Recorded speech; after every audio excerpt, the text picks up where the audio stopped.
اللهم صل على محمد طب القلوب ودوائها وعافية الأجساد وشفائها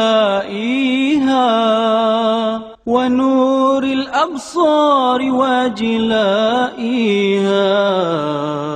وعلى آله وصحبه وبارك وسلم. And then you wage war on Dajjal's behalf. You're waging the war for him and you don't even know. And you're going to liberate Libya. And we have some from Libya here today. And when you liberate Libya and you're beating the drums, you fool. And my language is deliberately harsh. You fool. What you have done is given Libya to NATO. And NATO now controls Libya because of you fool. And that's the softest language I can find for them. And they're doing the same thing in Syria. And you will announce that he is killing his own people. The Syrian government is killing its own people. Oh, I see. Wonderful statement, Mr. President. But have you been sleeping, Mr. President? Has it been a very sound sleep? Are you not aware that this country and that country and that country, which are allies of the Zionists, are training and arming and financing armed men to enter into Syria, to wage bloody insurrection and to commit atrocious acts of terrorism? Are you not aware of that? And what is the government supposed to do? Put a red carpet to welcome them? And when the government intends to defend itself against armed insurrection, foreign armed insurrection, Mr. President, are you going to condemn that government? I hope the same thing happens to your country one day.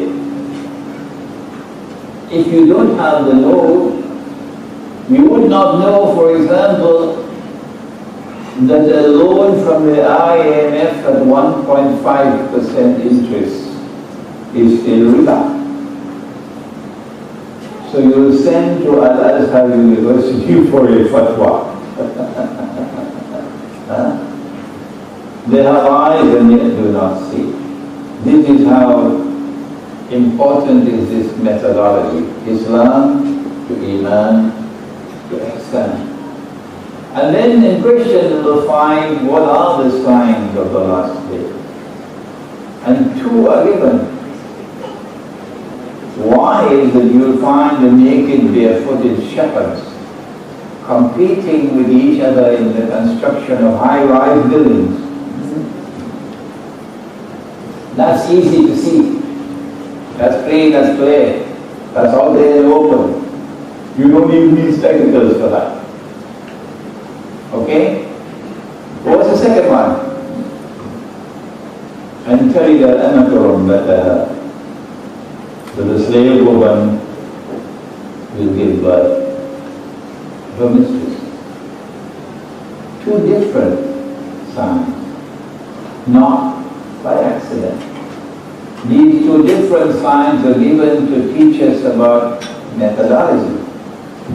That there are some signs of Akhirul Zaman which are plain and clear. And there are other signs of Akhirul Zaman which have to be interpreted. And you need a methodology of interpretation. This is the best way to begin the subject, to introduce your audience, provided of course that you get the skill of a storyteller.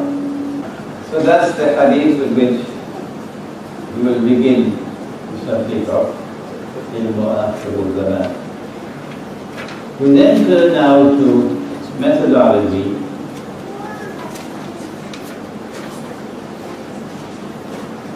And In the same way that the hadith introduces to the fact that there are some signs of Akhir Zaman which are plain and clear, and the other signs which have to be interpreted. We now turn to the Quran. This is Surah Al-Imran, and it is verse number 7. And in this ayah of the Quran, Allah speaks about two different kinds of verses in the Quran,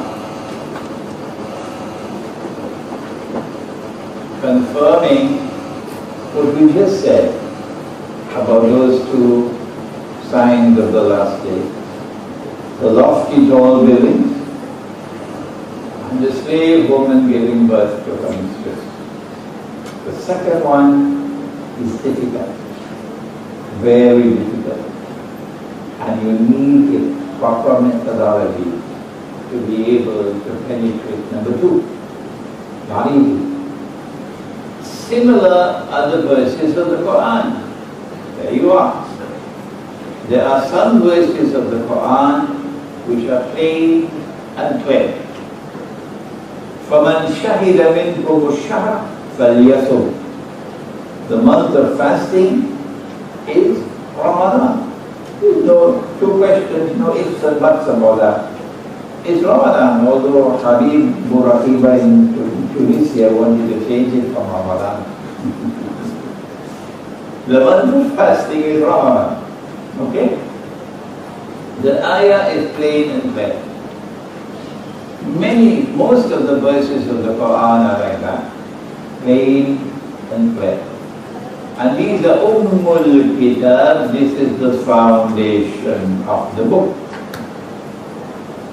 But Allah says that in addition to those ayahs, there are also other verses of the Quran which are mutashabihat, meaning they have to be subjected to ta'weel.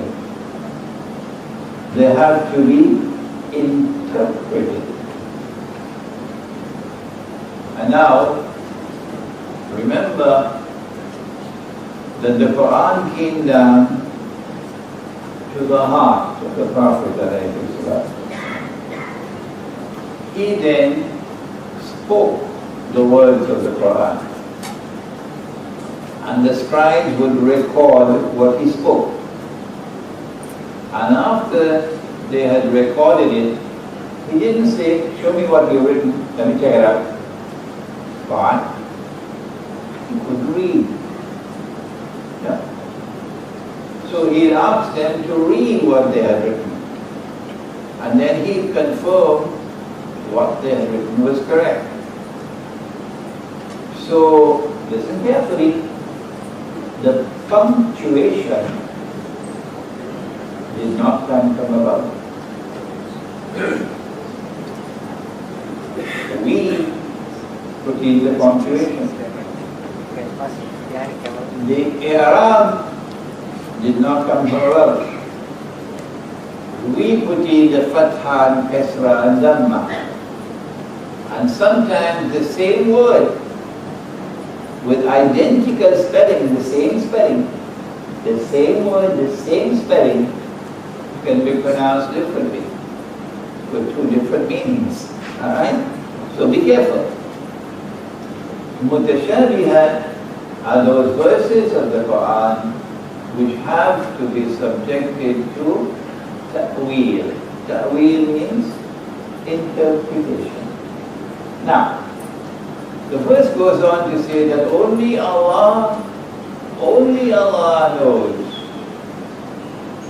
the interpretation. Full stop. And those who are firmly grounded in knowledge, next sentence, they say, everything is from Allah, we have faith in it. My teacher of blessed memory, Maulana Dr. Muhammad Fazlur Rahman Ansari, Rahimahullah, responded to say, well, in that case, Here is Allah subhanahu wa ta'ala appointing Nabi Muhammad alayhi salatu wasalam to teach the Quran. وَيُعَلِّمُهُمُ الْكِتَابِ. He's a teacher. And the teacher does not know the meaning of the second set of verses. The teacher only knows the meaning of the ayat which are muhkam, plain and clear. And the teacher does not know the meaning of all the verses of the Quran which are mutashabihah. It doesn't make sense. Why should Allah send down a book and one part of the book only He knows the meaning? It does not make sense. Something is wrong with the punctuation. And so my teacher, Maulana Fadlur Rahman Ansari, says, I reject that punctuation. The punctuation did not come from Allah. It's a human word. And the meaning of the verse is that only Allah, and in addition to Allah, those who are firmly grounded in knowledge, only they know the interpretation of the verse. Why do those who are firmly, before we speak about them, Allah warns that these verses which are mutashabihat are going to be used by those who are bent on sowing the seeds of confusion and of misguidance. So beware of them. The ones who can truly interpret these verses are those who are rasikhuna fil ilm, who are firmly grounded in knowledge, because they don't use any arbitrary methodology, hit and miss, cut and paste. No, they use a specific methodology. They say, we believe in the Quran, we believe in the whole Quran. It is from our Lord God, our Rabb. And hence no one can understand the mutashabihat except with reference to the whole book.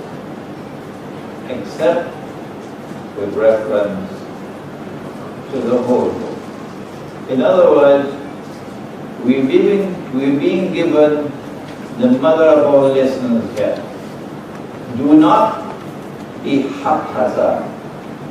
Do not be whimsical. Do not be arbitrary when you seek to understand these verses. Never take a verse of the Quran stand alone. The Americans use this term, stand alone. I could have chosen to spend the one day rushing through, like a sightseeing bus stop, rushing through all the parts of Akhir Zaman, and you never get a chance to step out of the bus and walk. I chose not to do that. I chose instead to choose on certain parts of the topic. And in this one, to keep you out of the bus for a while. So you can walk around, you can feel the effect of methodology. What is proper methodology? If you are to save yourself from ta'weel, which will be false and wrong and misguided and confusion,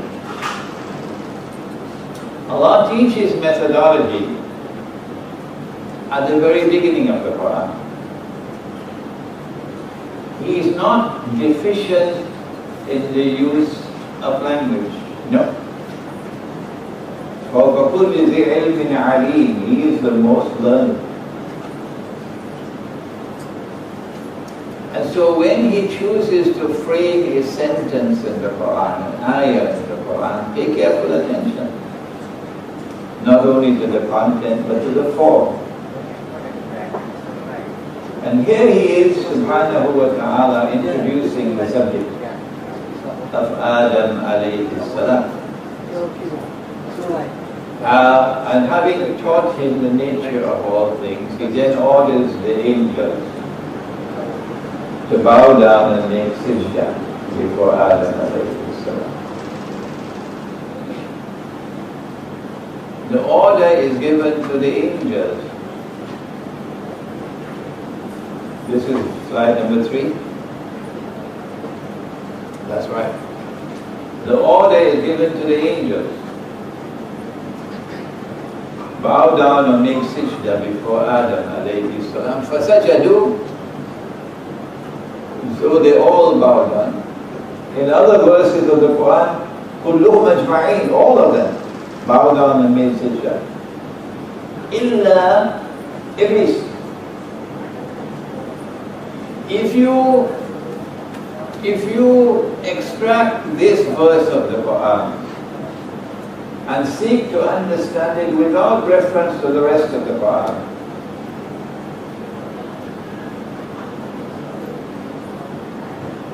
you cannot escape from the logical conclusion that Iblis was an angel. Logically, you will have to conclude that Iblis was an angel. And having done this cut and paste piece of scholarship, you then announce on something called Facebook. I don't know whether you know what it is. I've never visited yet, but I've been hearing about it, something called Facebook. And you announce to the public, Iblis was an angel. Join the Quran. Oh, wait a minute. Allah is teaching you a lesson. You dum-dum. If you were to go to the rest of the Quran, which is proper methodology, you cannot understand the part without reference to the whole. You will find where, here is Surah Al-Nahl, verse number 50, that angels have no choice. No. When an angel is given a command, an angel must obey. So if you ask your wife to do something and she says she's not going to do it, she's not an angel.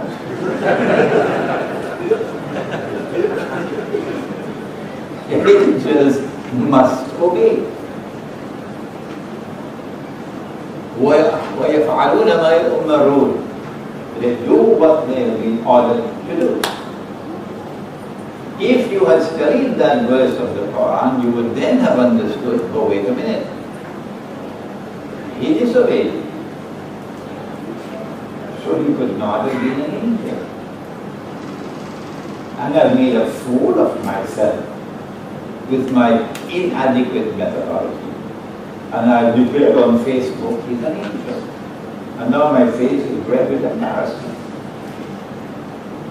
And then Allah subhanahu wa ta'ala, next one, tells us in Surah Al-Kahf, وَكَانَ مِنَ الْجِنِّ. Iblis was jinn. The Christian scholarship wrestled with this problem. And many amongst the Christian scholars came to the conclusion that they don't call him Iblis, I think they call him Lucifer, that he was an angel, but then he fell down, so he became a fallen angel. In order to accommodate the subject in their methodology. This is a case of theological gymnastics. No, you're wrong. You use the wrong methodology. And Allah is teaching us methodology at the very beginning of the Quran. Do not take any verse of the Quran in isolation. Do not take any verse of the Quran by itself to derive meaning and conclusion. Proper methodology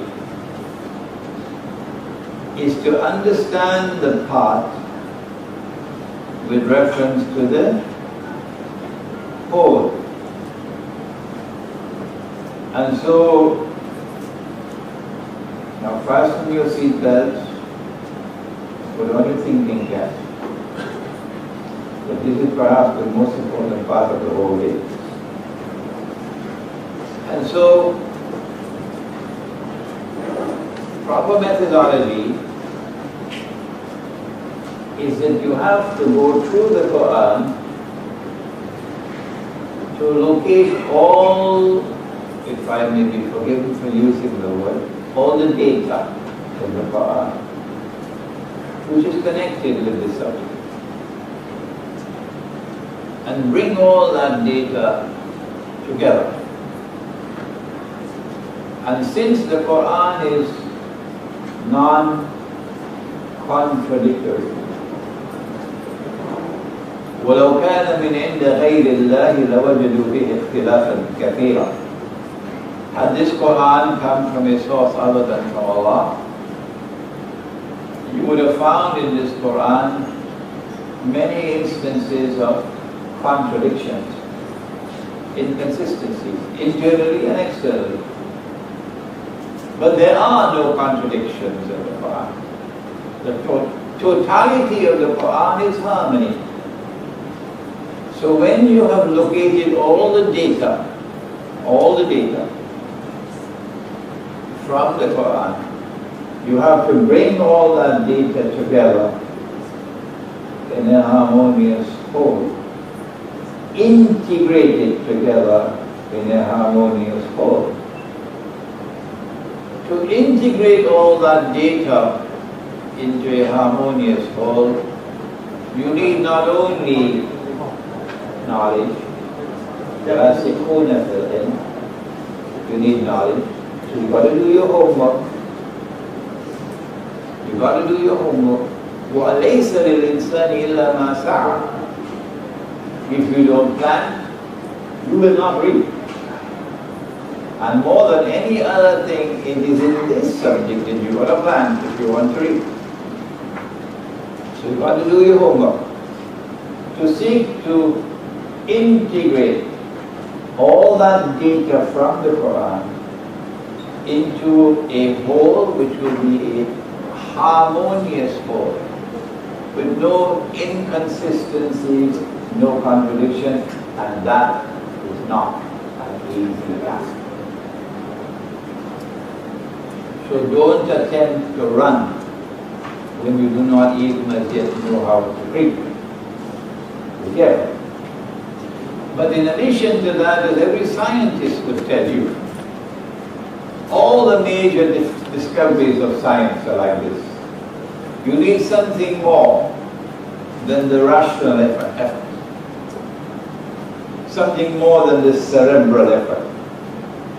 You need something called insight. And our chairman is the one who introduced you to insight. This is the third insight. And in this case, spiritual insight. And so the importance of the spiritual quest in Islam. The people who have distinguished themselves all through our history in the pursuit of the spiritual quest chose, I wish they had not done it, chose to give to their discipline the name of tasawwuf or Sufism. If they had not done that, my life would have been so much easier. Yes. It was Dr. Israr Ahmed Rahimahullah in Pakistan who first drew my attention to it. Why did they not stick with the term given by Jibreel alayhi salam, al-ihsan? If they are stuck with al-ihsan, stayed with that term, which is the same as tasawwuf, you wouldn't have all this jihad today against Sufis. It is al-ihsan which delivers insight. So they can establish as many think tanks as they want in Washington or in Jerusalem. The doors of the Quran will forever remain closed to them. They will never be able to penetrate the Quran unless Allah opens the door for them. And that door will be opened with insight. So go down on your musalla and pray and beg for knowledge. Beg for it. Oh Allah, they are asking for this and for that and the other. He wants a Mercedes Benz. He wants the most beautiful woman in the world. And he wants a house lovely as a castle. But this is all I ask for. This is all that I ask. Ask for it, for knowledge. And that knowledge will come to you with insight. And so you're able to bring the totality of the Quran on this particular subject, the totality of the data into an integrated and a harmonious whole. And only then you can now direct attention to the verse of the Quran.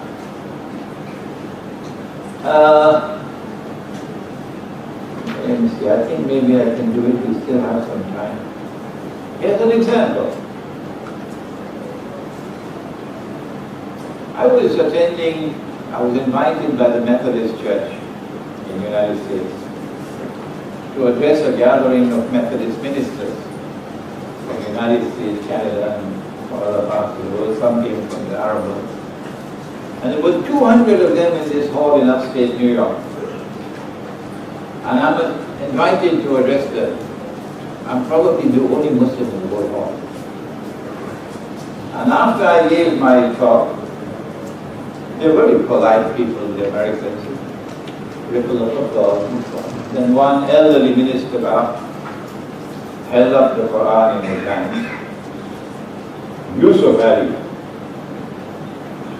And incidentally, I forgot to mention, I got Yusuf Ali and I got Muhammad Asad, the two most famous translations in English. And I got them from the publishers at the maximum discount, 30% maximum discount, and I'm passing them on to you at that discount. Okay, so if you want, you can get these copies as soon as they have the first grade. If you don't want to buy them, you can still use them and then put them back, but don't soil them.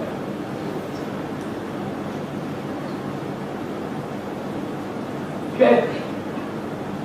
You mentioned in your talk how Muslims and Christians show respect for each other. And the Quran speaks so highly about Jesus. But what about this verse of the Quran? And then he started to read. And there's pin drop silence in the hall. O you who have faith, do not take the Jews, do not take the Christians as your friends and allies. They're friends and allies of each other. I didn't know how to answer. I didn't know how to answer. I was fishing. And I gave an answer which didn't convince them. The 200 ministers there. Because I had not as yet applied proper methodology. It is when I applied proper methodology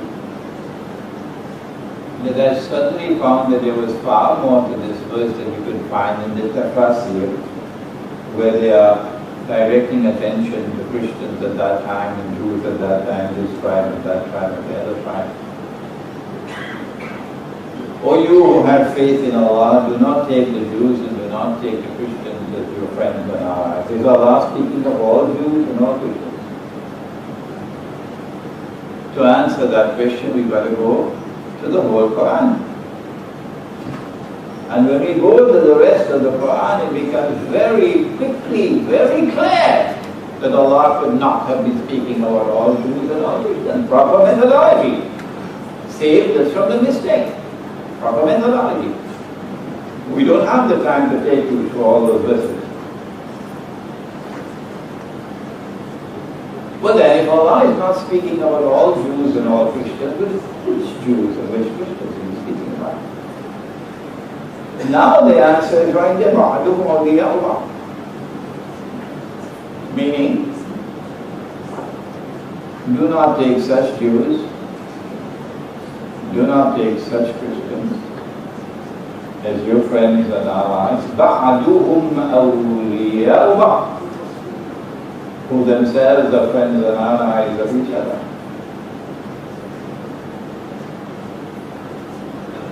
In other words, the Quran is anticipating a moment in time which is to come,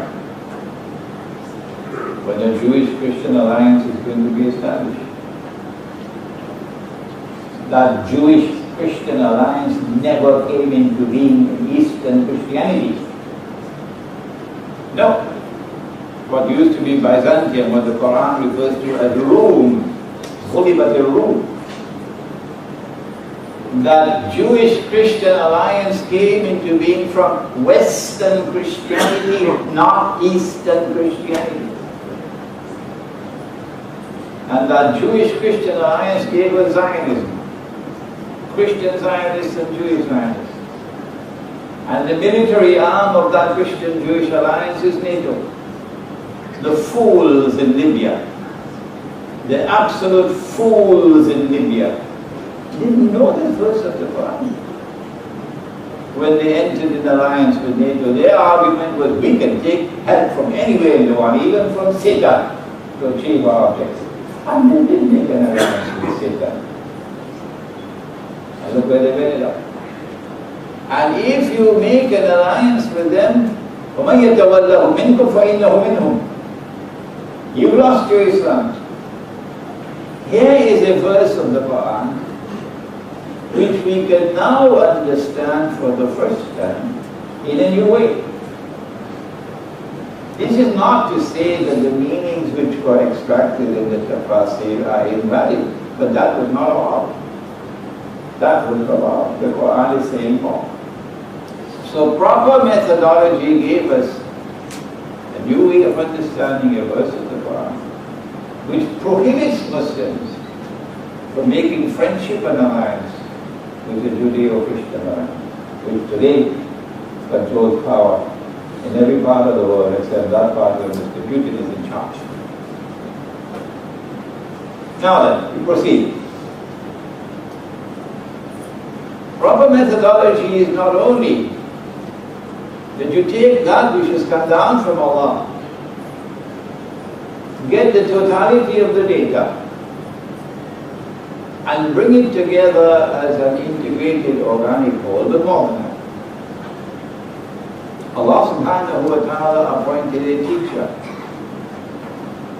And you have to go to the teacher to understand the book.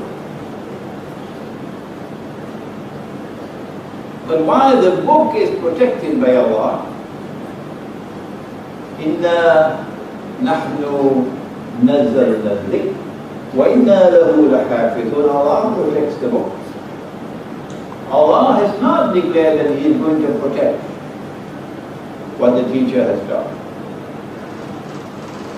So the ahadith are not guaranteed by Allah for their authenticity. The Quran is guaranteed for its authenticity.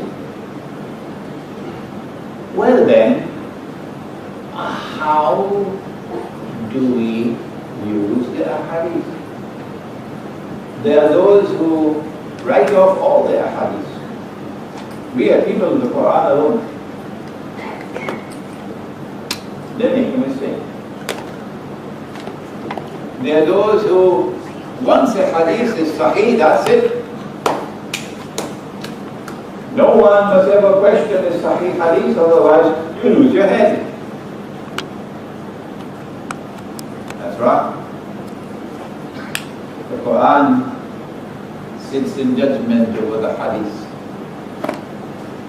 The Quran sits in judgment over the hadith. I forgot to mention, Dr. Ansari says that in order to bring all the verses of the Quran together in an organized, harmonious whole, you have to locate the common thread which binds them together. That common thread that he calls it the system of meaning. Don't try to translate it into Arabic, I don't think you'll get a translation. The system of meaning which binds it all together. A scientist would understand, because that's how scientific discoveries come. Now then, having located the system of meaning of the subject from the verses of the Quran, now you turn to the ahadith of the Prophet ﷺ. And all the ahadith which are capable of being fitted into that system of meaning will now be added to the database. This is very, very important. All the ahadith which can be harmoniously integrated into that system of meaning will now be added into the database. And what do you do with ahadith, even if they are sahih, which do not fit into this? What do you do? The question is, what do you do when a hadith is in conflict with the Quran? What do you do? The answer is, you stay with the Quran. Is there anyone who wants to challenge that? We have enough time later on. You stay with the Quran. Aisha radiallahu ta'ala anha, and the hadith is Sahih Bukhari, you know it. And she says that Nabi Muhammad alayhi salatu wasalam married me when I was 6. He married me when I was 6. I don't know about your part of the world, but in Trinidad, where Nasheed and I come from, when you marry a girl, you can take her home. Once you marry her, you can take her home. She's yours. And more than that, you can close the doors. You can close the windows.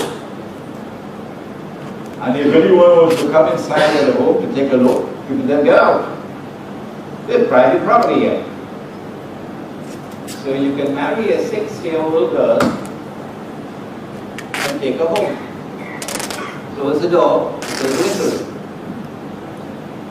The Prophet ﷺ married me when I was 6 and consummated the marriage when I was 9. I'm not particularly concerned with that part. I'm concerned with the marriage part. Is this hadith in conformity with the Quran? Or is it in conflict with the Quran? If I marry a girl in Islam, she has a choice. I have to make a proposal of marriage, and she has to accept or reject, usually through her wali. And if she says no, you better go find somebody else, because she has the right to say no. And if she does not have the right to say no, if she has no choice, the marriage is invalid. The marriage is invalid. Good. If the Prophet ﷺ married her, the implication is that you have a nikah. And in order for a nikah to take place, she must have choice to say yes or no. But when Allah has decreed a matter, you don't have choice. She had no choice. So how can you have a nikah with someone who has no choice? The communication from Allah is she is your wife. Allah has already chosen her as your wife. Implicit in this statement is the marriage is already taking place to Allah. If she is already divinely married to you, how can you have a marriage ceremony here? Once Allah has married you to her, there is no marriage ceremony here. So there is a deficiency of language here. Instead of saying, he married me when I was 6, it should have said, Allah married us. Not he married me, Allah married us. Okay? Once you notice this deficiency in language, it should have been Allah married us, not he married me. You now are alerted to this hadith. Now, marriage means that you have lawful sexual relations. Once you're married, you have lawful sexual relations. Is it permissible to have lawful sexual relations with a girl when she's 6? When she's not as yet reached the age of puberty? When she's not as yet become a woman? Is it permissible for us to have sexual relations with a girl before she's become a woman? Is that permissible? Yes or no? If you say yes, you're going to have to give us proof from Allah's book. I have avoided in my public lectures this part of the subject. But since we are a small gathering today, I'll give you a verse of the Quran. Allah speaks in the Quran and says about your woman, excuse me,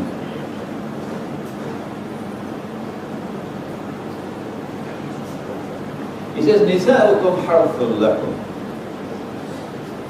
Your women are your fields that you plow. A farmer must plow the fields before he plants the seed. So your women are your fields, implicit in that, fields that you plow. فَأْتُوا حَرْثَكُمْ أَنَّا شِئْتُمْ. So go to your fields, plow your fields in any way or fashion you wish. The asbab al-tanzeel of this ayah of the Quran is that Umar radiallahu ta'ala anhu had sexual relations with his wife, but not in the missionary form, from on the back. And the Jews declared that if the baby is born, it's going to be a split eye. The matter came before the Prophet ﷺ. And this revelation came down to belie that wrong notion that the Jews have. No, you're entitled to have sexual relations in any mode, in any form, provided that it's the field that is being plowed. Okay?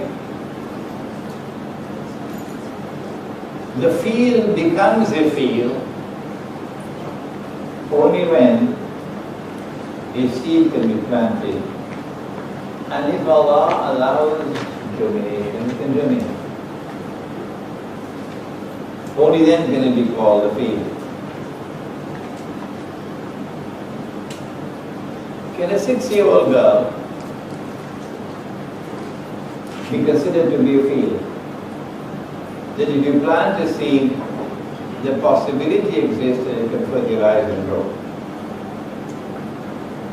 Answer? No, of course not. Of course not.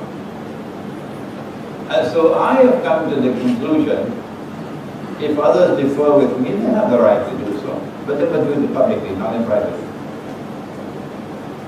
That it is not permissible in Islam to have sexual relations with a girl unless and until she has become a field, meaning she has reached the age of puberty.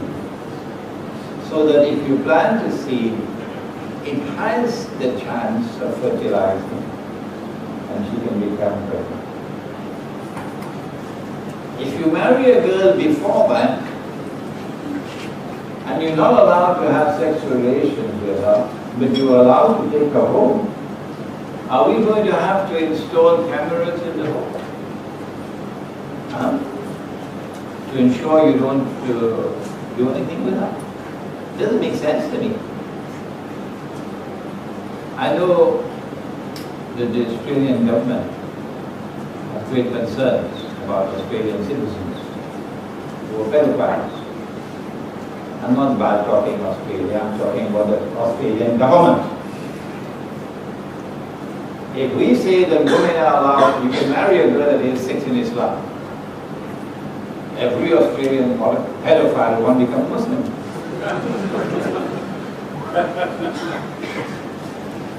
This is not ungracious language on my part. No. So no Australian should be annoyed with me because the Australian government has enacted legislation.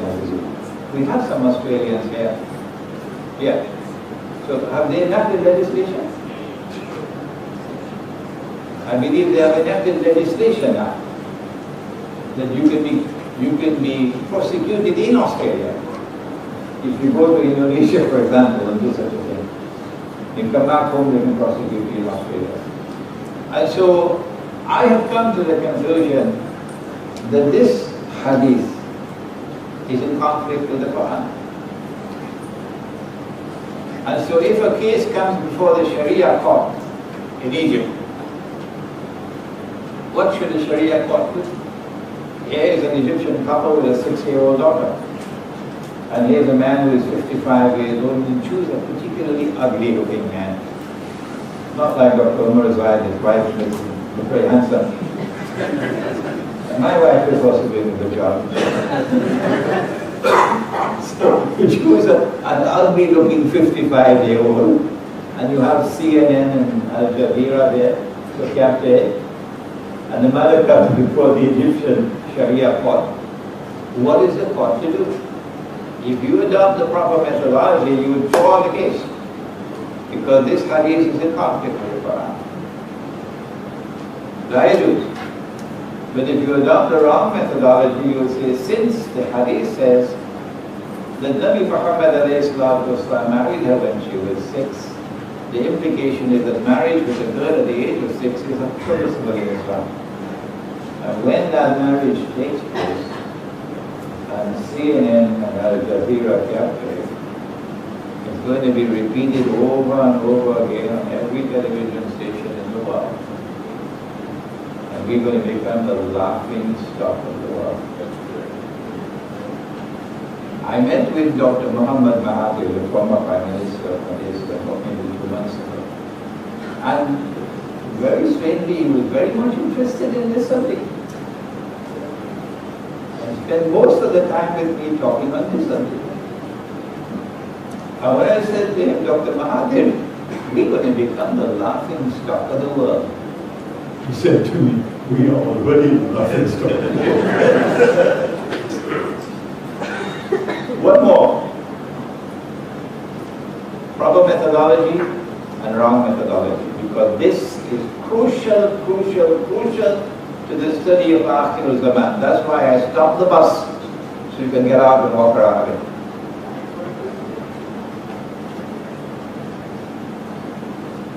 The Quran sits in judgment over the hadith. Proper methodology. The hadith, even Sahih hadith, do not have the same status as the Quran. Proper methodology. If you do not hold on to this, you cannot handle Akhir Zaman. Because I'm warning you, there are fabricated hadith. Planted there.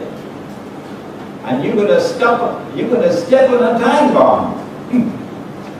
So you will need proper methodology to be able to handle Akhir Zaman.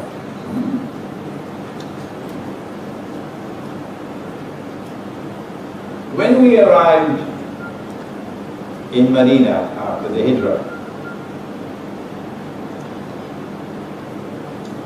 we prayed in the direction of Jerusalem. We turned our backs to Mecca.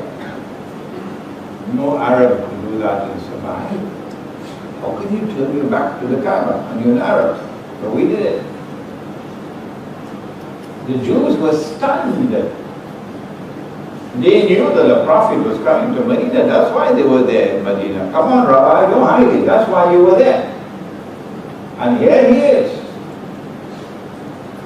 But he's not a Jew. He's an Arab. And that stunned them. He is facing Jerusalem and performing his salah. There's evidence as dazzling as the sunshine. This man must be a prophet of Allah. He did more than that. He fasted with the Jews on the days when they fasted and in accordance with the law of fasting in the Torah. No Arab ever fasted like that.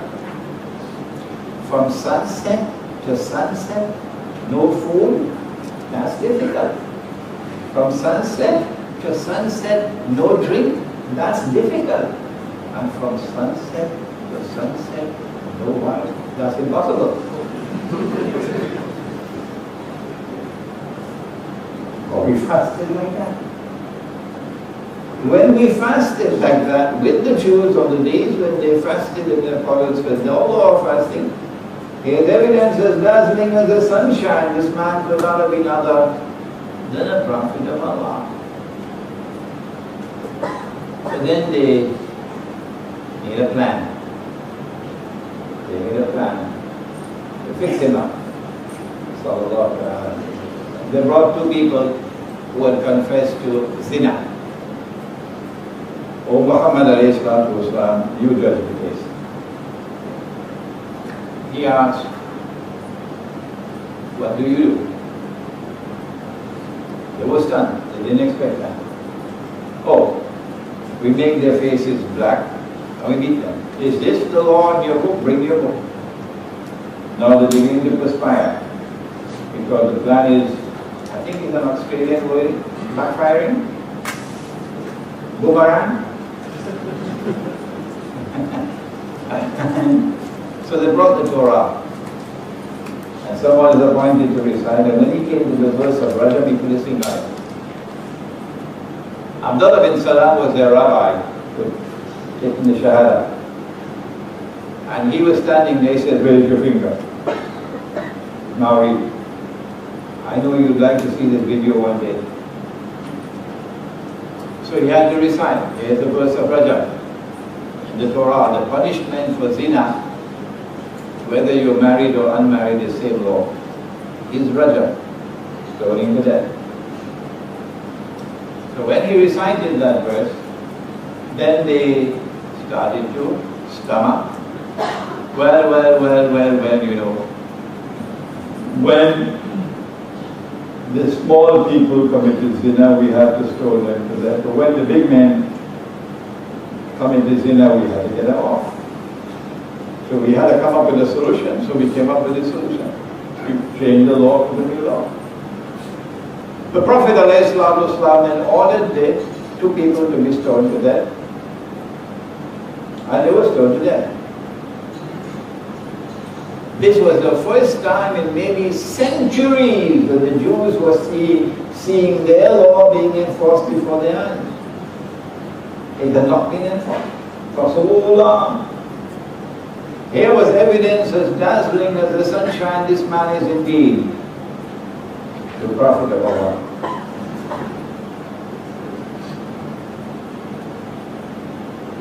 Allah is waiting. Will you accept it? Yes or no? In the next session, we'll come to this part of the subject. Then they decided to conspire to destroy Islam. And when the evidence was there, plain and clear, so it could be shown to them on Judgment Day, then Allah shut the door to mercy to them. This is the next session. He did a number of things. In the Quran, Allah speaks about it as nasakh, abrogation, cancellation. Number one, he changed the Qibla. When he changed the Qibla, he didn't do it part-time, you know. Monday, Tuesday, Wednesday, that Qibla, Thursday, Friday, Saturday, Sunday, this Qibla. No. The old Qibla is now cancelled, abrogated, finished. Replaced completely and totally by a new Qibla. The old Qibla was Jerusalem. New Qibla is not Washington. New Qibla is Makkah. The old law of fasting is now cancelled, abrogated. Replaced with a new law of fasting. And we like the new law of fasting. Because dawn to sunset. No food, no drink. And during the night we can go to our wives. So there are smiles in Medina with this new law of fasting. But then, a third naskh. It's there in the Quran. The Quran says one thing, but the Hadith says another. The Quran says that the new law of fasting is a public flogging. The old law is mansukh. Mansukh is not an Arab fellow with a shop here in KL. Mansukh means cancelled, abrogated. The old law is mansukh. It's replaced with a new law. The old law is rajam, stoning to death. The new law is a public flogging. I was in the classroom of tafsir. Maulana Zafrullah was teaching, and he was a very old man. And sometimes he used to fall asleep, and sometimes I used to fall asleep. But this day, I woke up suddenly. Because he's dealing with Surah An-Nur, and he says there used to be this verse in the Quran. He's quoting Hadith. Umar radiallahu ta'ala is responding. The people are going to say there used to be the verse of Rajam in the Quran, but we no longer see it there. People will say there used to be this verse of Rajam in the Quran, we no longer see it there. So let me explain to you. So I said, one, there used to be a verse in the Quran, no longer dropped out.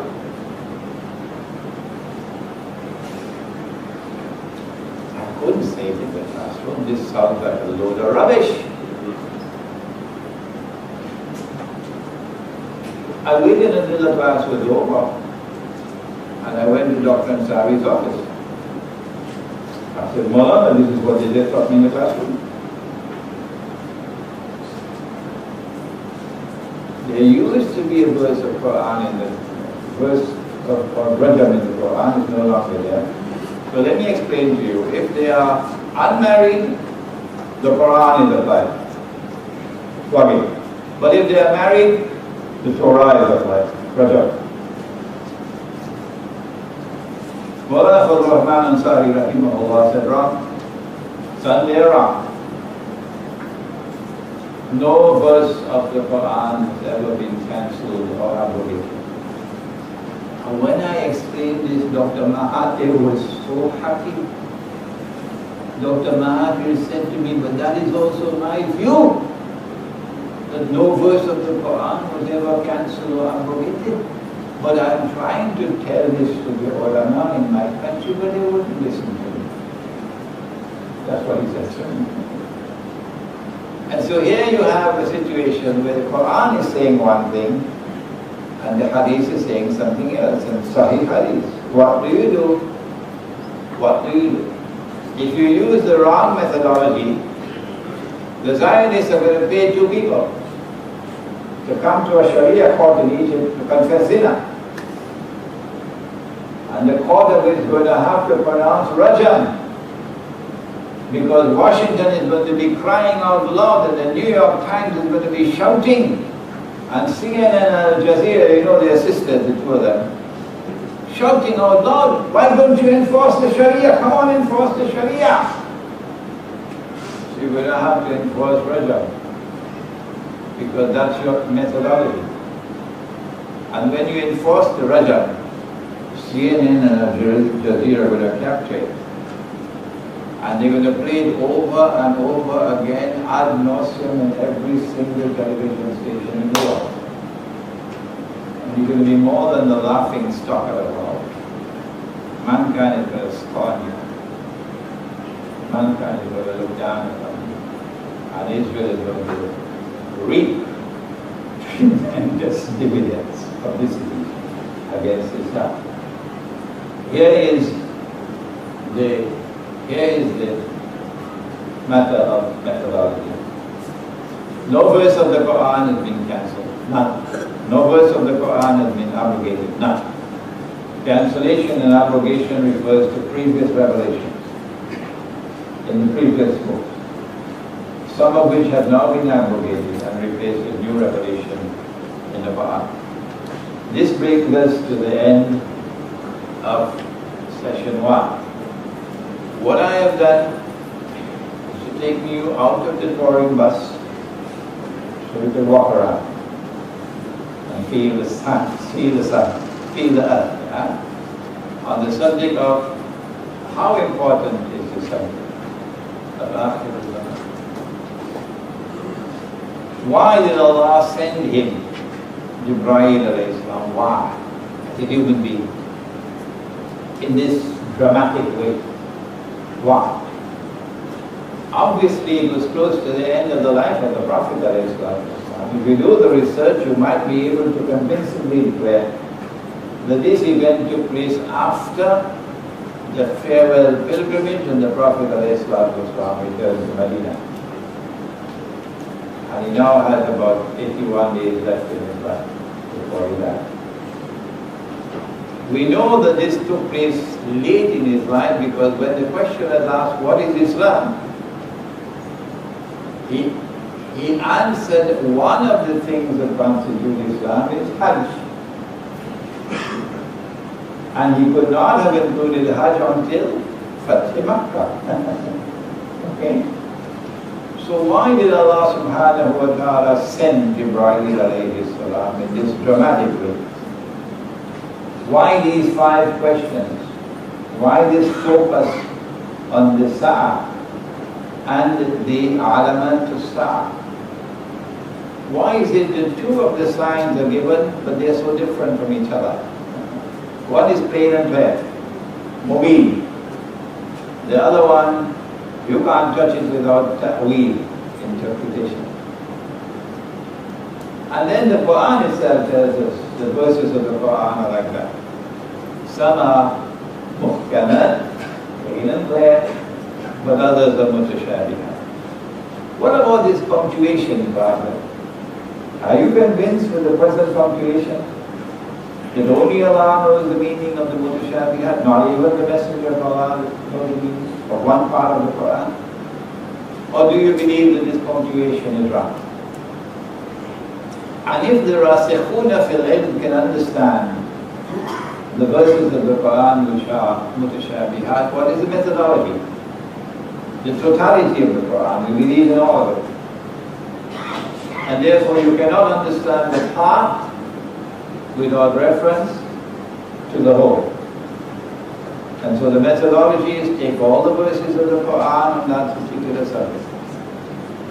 And that is not easy. That takes time and effort. And then try to bind them together as an organic whole. Non-contradictory, harmonious whole. And to bind them all together as a harmonious whole is not only an intellectual effort, but also requires something called, what is the word? Insight. Yes, this is an insight seminar. Insight. Sharifa is smiling now. Insight. Every scientist knows about insight. It's not sold in the stock market. If Allah puts nur in your heart, you can get insight. But to get that insight, you have to love the Quran. And if you visit the Quran once a year, in Ramadan, and for the rest of the year, you don't have time, you're not going to get the insight. You must recite the Quran cover to cover. And when you finish, you start again. When you finish, start again. And you teach your children. The best way to teach them is to turn off the television. But better than that is to play the television and throw it out. Teach your children to recite the Quran, cover to cover. And when you finish, start again. And when you finish, start again. If you continuously recite the Quran, then the Quran will one day become your teacher. Every time you recite the Quran will teach you something new. Oh, but I've been reciting this verse so many times. I can't remember how many times. But now for the first time I'm seeing something new. Inside.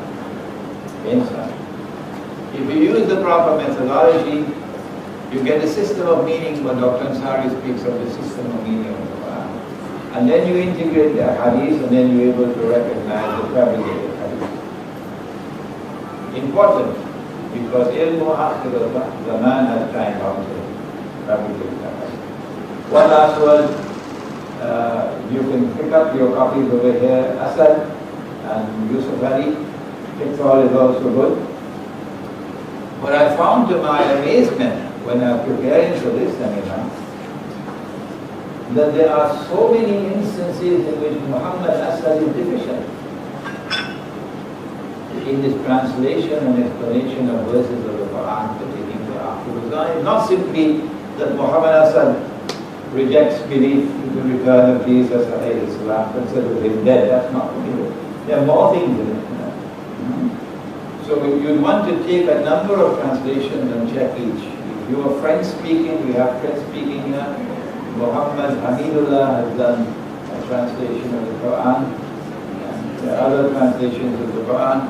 This book, Quranic Foundations and Structure of Muslim Society, written by my teacher, in 2 volumes, is now being printed. Should be out of the country in another 2-3 weeks, inshallah, and it will soon be available to you. ربنا تقبل منا انك انت السميع العليم وتب علينا ذنوبي فإنك غافر الذنب العظيم إلهي لست للفردوس أهلا ولا أقوى على نار الجحيم الله فهب لي توبة واغفر ذنوبي فإنك غافر الذنب العظيم Tuhanku, aku tidak layak untuk syurgamu, tetapi aku tidak pula sanggup menanggung siksa nerakamu. Dari itu kurniakanlah ampunan kepadaku, ampunkanlah dosaku. Sesungguhnya Engkaulah pengampun dosa-dosa besar.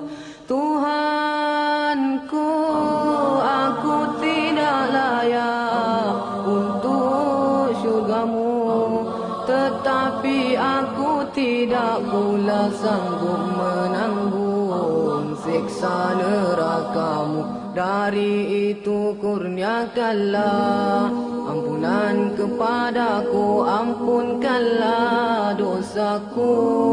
Sesungguhnya Engkaulah pengampun dosa-dosa besar. Ilahi lastu lil firdausi a'la wala aqwa ala naril jahim. Allah fahab li tawbatan waghfir dhunubi